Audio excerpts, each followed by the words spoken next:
ரொம்ப நாளாக ஆசைப்பட்டு தேடிக்கிட்டே இருந்த மல்டி ஃபங்க்ஷனல் ஜூஸர், அதாவது புல்லட் மிக்ஸி ஜார் வந்து இப்போது நிறைய பார்க்குறோம்ல வீடியோஸ்லலாம். சரி, அது ஒன்று பார்க்கலாம், நம்ம வீட்டுக்கு ஒன்று வாங்கலாமேன்ட்டு ஒன்று வாங்கிட்டு வந்தேன். பட்ஜெட்டுக்கு ஏற்ற விலையில் டிமார்ட்டில் காஜாஃபா மல்டி ஃபங்க்ஷனல் ஜூஸர் 1395 ரூபாய்க்கு வாங்கிக்கிட்டு வந்தேன். அது எப்படி ஒர்க் ஆகுது அப்படிங்கிறத பார்க்கலாமா ஃப்ரெண்ட்ஸ். இதில் வந்து ஒரு மெயினாக ஒரு இன்ஜின் இருக்குல்ல, அந்த மிஷின் ஒன்று கொடுத்துருக்குறாங்க, மெயின் இன்ஜின் ஒன்று. அதில் வந்து ஒரு பெரிய ஜார் ஒன்றும் சின்ன ஜார் ஒன்றும் கொடுத்துருக்காங்க. சின்ன ஜாரில் வந்து ஒரு பிளேடு வந்து ஃப்ளாட்டாக இருக்குது, கிராஸ் பிளேடு வந்து பெரிய ஜாருக்கு யூஸ் பண்ணிக்கோங்க. அந்த சின்ன ஜார் வந்து பவுடர் ஐட்டம்லாம் அரைக்கிறதுக்கு யூஸ் ஆகுது, மசாலாஸ் எல்லாம் பண்ணுவோம்ல அதுக்கு. பெரிய ஜார் வந்து அதுலேயுமே நீங்கள் பவுடர் மாதிரி அரைச்சிக்கிடலாம். மெயினாக அது வந்து ஜூஸ் பண்ணுறதுக்கு, இந்த குட்டி குழந்தைகளுக்கெல்லாம் ஸ்மூத்தி பண்ணி கொடுப்போம்ல, அதுக்கெல்லாம் இது யூஸ்ஃபுல்லாக இருக்கும் போல். சரி ஃப்ரெண்ட்ஸ், இல்லை அப்புறம் உங்களுக்கு இது எப்படி இருக்குது அப்படின்னு நம்ம தெரிஞ்சுக்கிறதுக்காக ஒரு புக்கு கொடுத்துருக்காங்க. அதிலே எல்லாமே நம்ம பார்த்துக்கலாம். சூடாக எதுவுமே இதில் போடக்கூடாது. அப்புறம் இந்த மிஷினில் பாருங்கள், உள்ளக்க டூ நாட் ரிமூவ்னு ஒரு பேப்பர் மாதிரி இருக்கும். அது பேப்பர் மாதிரி இருக்குன்னு போட்டு அதை கிழிச்சு எடுத்து நோண்டிடாதீங்க. தண்ணி வந்து அந்த மிஷினில் படவே கூடாது. அந்த ஜார் மட்டும் தான் நம்ம கலட்டி வாஷ் பண்ணி எடுத்துக்கிடலாம். மெயின் மிஷினில் வந்து அந்த என்ஜின் பகுதியில் துணி வந்து லைட்டாக ஈரம் பண்ணிவிட்டு அதை லைட்டாக வைப் பண்ணி தான் எடுக்கணும். லைட்டாக தொடச்சி விடுங்க, தண்ணி போட்டு அதில் போட்டு வாஷ் பண்ணிடாதீங்க. இந்த ஜார் பார்த்திங்களா, சின்ன ஜாரில் வந்து இந்த 2 மிளகெல்லாம் போட்டு அரைக்காங்களே, நம்மளும் அரைச்சி பார்க்கலாமேன்னு நான் ட்ரை பண்ணுறேன். அதில் இருக்கிற நாபை கரெக்டாக அந்த மிஷினில் ஹோலில் கரெக்டாக ஃபிட் பண்ணிவிட்டு 30 செகண்ட் தாங்க அதை அரைக்கணும். 30 செகண்டுக்கு ஒருக்க நீங்கள் சுவிட்சை ஆஃப் பண்ணி தான் ஆன் பண்ணணும். இல்லாட்டி உங்களுக்கு அந்த மிஷின் வந்து ரொம்பவே உங்களுக்கு ஹீட் ஆகிடும். அப்புறம் பார்த்துக்கோங்க, சூடாக இல்லை எதுவுமே போடக்கூடாது. சரி, இது எப்படி அரைஞ்சிருக்குன்னு பார்க்கலாமா. நல்லாவே பவுடராக அரைஞ்சிருக்குதுங்க. இது வந்து மெயினாக நம்ம இந்த பிரியாணி மசாலா, கரம் மசாலாலாம் கொஞ்சமாக ஒரு 2 பட்டை 2 கிராம்பு ஏலக்காய் போட்டு அரைப்போம் பார்த்திங்களா, அதுக்கெல்லாம் இது நல்லாவே யூஸ்ஃபுல்லாக இருக்கும். ஏன்னா அப்பப்போ செஞ்சு டக்குன்னு அரைச்சிடலாம். நார்மல் மிக்சியில் வந்து நம்ம ரொம்ப கம்மி குவான்டிட்டிலாம் அரைக்க முடியாது. இது நல்லாவே பவுடர் ஃபார்மில் வந்துடுது. ஸோ இது ரொம்பவே யூஸ்ஃபுல்லாக இருக்கும் கிச்சனில் கண்டிப்பாக.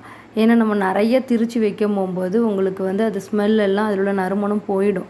இதுங்க அப்பப்போ அன்றைக்குள்ள சமையலுக்கு தேவையான அளவு கரம் மசாலா, பிரியாணி மசாலா அப்படிலாம் நீங்கள் பண்ணி போகும்போது அதோட நறுமணம் நல்லாயிருக்கும், ஃபுட்டும் நல்லாயிருக்கும். சரி, பவுடர் மாதிரி நல்லாவே அரைச்சாச்சு. அடுத்தது இந்த பெரிய ஜாரில் ஜூஸ் எப்படி வருதுன்னு நான் பார்க்கலாமா. அதுக்கு வந்து ஒரு கொய்யாப்பழத்தை கொஞ்சம் ஓரளவு குட்டி குட்டியாக கட் பண்ணி எடுத்துருக்கிறேன். ஒரு டம்ளர் பாலையும் அதில் ஊற்றிட்டு 2 ஸ்பூன் சுகரையும் அதில் சேர்த்துட்டு க்ளோஸ் பண்ணுங்கள். நல்லா டைட்டாக இந்த மூடியை வச்சு நல்லா டைட்டாக க்ளோஸ் பண்ணுங்கள். டைட்டாக க்ளோஸ் பண்ணுங்க, இல்லாட்டி பார்த்துக்கோங்க. இப்போ இதை வந்து லீக் ஆகுதுன்னு செக் பண்ணிக்கோங்க. லீக்கே ஆகாது. நல்லா டைட்டாக க்ளோஸ் பண்ணிட்டீங்கன்னா லீக் ஆகாது ஃப்ரெண்ட்ஸ். இப்போ கரெக்டாக அதே மாதிரியே இந்த நாபை வந்து அதில் இருக்கிற அந்த ஹோலில் கரெக்டாக வச்சு லைட்டாக இந்த மாதிரி ஒரு ப்ரெஸ் பண்ணணும். ட்விஸ்ட் பண்ணிங்கன்னா அது லாக் ஆகிடும். அதுதான் இதோட லாக். அப்புறம் நம்ம அதை 30 செகண்டுக்கு ஒருக்க அரைச்சிக்க வேண்டியது தான். இங்கே பாருங்கள், கரெக்டாக 30 செகண்டில் உங்களுக்கு இந்த ஜூஸ் நல்லாவே ரெடி ஆயிடுச்சு. அவ்வளோதான். உண்மையிலே நான் நினைத்ததை விட நல்லாவே ஒர்க் ஆகுது. இது ஜூஸ் 30 வினாடிகள் ரெடி பண்ணியாச்சு. கப்புன்னு அடிச்சிடலாம். சின்ன குடும்பத்துக்கு ஏற்ற மாதிரி இது டிசைன் பண்ணியிருக்கிறாங்க. பெரிய ஃபேமிலிக்கு இது அவ்வளோக்கா உங்களுக்கு ஜூஸ் போடுறதுக்கு யூஸ் ஆகாது. ஆனால் பவுடர் எல்லாம் அரைக்கிறதுக்கு யூஸ் பண்ணிக்கலாம். சின்ன குடும்பத்துக்கு இடம் கிச்சன்லாம் சின்னதாக கம்மியாக இருக்கிற ஸ்பேஸ்க்கெலாம் இது நல்லாவே யூஸ் ஆகும். உண்மையிலே இது ஒரு நல்ல ப்ராடக்ட்டு தான். சரி, இப்போ நம்ம இட்லி பொடி பண்ணலாமா. அதுக்கு நல்லா முழு உளுந்தை நல்லா வறுத்துட்டு அதுலேயே கருவேப்பிலை, வெள்ளைப்பூடு, ஒரு 5-6 வத்தல் எல்லாம் போட்டு நல்லா வறுத்து எடுத்திருக்கேன். ஆனால் இதில் நல்லாவே ஆற வச்சுருங்க. ஃபேனில் வச்சு நல்ல ரூம் டெம்பரேச்சர் வர்ற அளவுக்கு நல்லா அதை ஆறுனதுக்கப்புறம் தான் மிக்ஸி ஜாரில் போடணும். ஏன்னா அது ஓவர் ஹீட் ஆகிட்டுன்னா மிக்ஸிக்கு வந்து கேரண்டி. ஏன்னா ஆல்ரெடி இதுக்கு கேரண்டியே கிடையாது. அதனால் நீங்கள் சூடாக போட்டிங்கன்னா அதுக்கு நான் பொறுப்பு இல்லை. நல்லா ஆறுனதுக்கப்புறம் தான் இதில் போடணும்.